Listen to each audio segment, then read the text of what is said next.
It's the strangest thing, but God's kingdom is absolutely upside down. Yeah. And it's counterintuitively genius how God has done that. I believe that's why the devil missed it. It was like the enemy just played right into God's hands. Right. You know, thinking, oh man, I'm crushing the Messiah.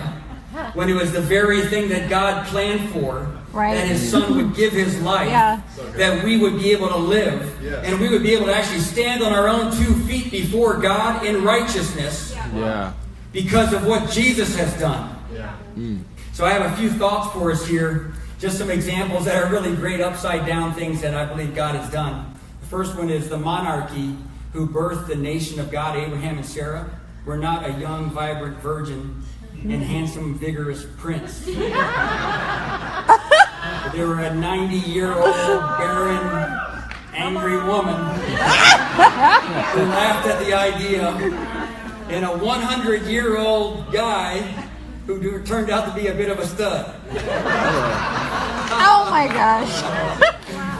Proving that God's timing is everything, and it's not dependent upon the clock on the wall. Yeah. Or the number of years you've lived on this earth. Yeah. Amen. Another one, the champion of Israel took out the 9-foot-tall, battle-trained giant of the enemy, and he was a 16-year-old boy who had never been in a war. Yeah. Wow. That's awesome. It proved that our victories are not won by might or power, but by the Spirit of the living God. Come on. You have the Spirit in you. Everything facing your life, you can tear down in the power of God's Spirit. Right. The prophet Elijah, when he challenged the 400 prophets of Baal to a God-sized duel, proved that the best way to start a fire is to pour buckets of water on it. Come on, it's upside down. Yeah. But by doing so, he proved to us that the living water pouring over our life is always what precedes the fire of God flowing through us. Yeah. That's good. Great. Great work. All right. Another one. God told him, the prophet asked the widow who was ready to die with her son to give him her last meal. Do you realize how wickedly rude that is?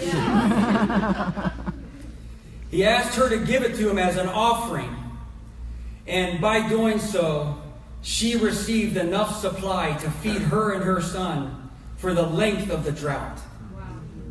And it proved that giving is a far more effective way of tapping into supply than scratching and clawing for your share. Yeah. Especially when you're in need. Yeah. Joseph, the prime minister of Egypt, realized that with God, the direct route of promotion is through ambush, betrayal, false accusation, and imprisonment. Beautiful. Perfect. Thank Awesome. you. Aren't you glad about that? Yeah. Proving that no matter what things look like and no matter what man does, God will make a way for you every time. Yes.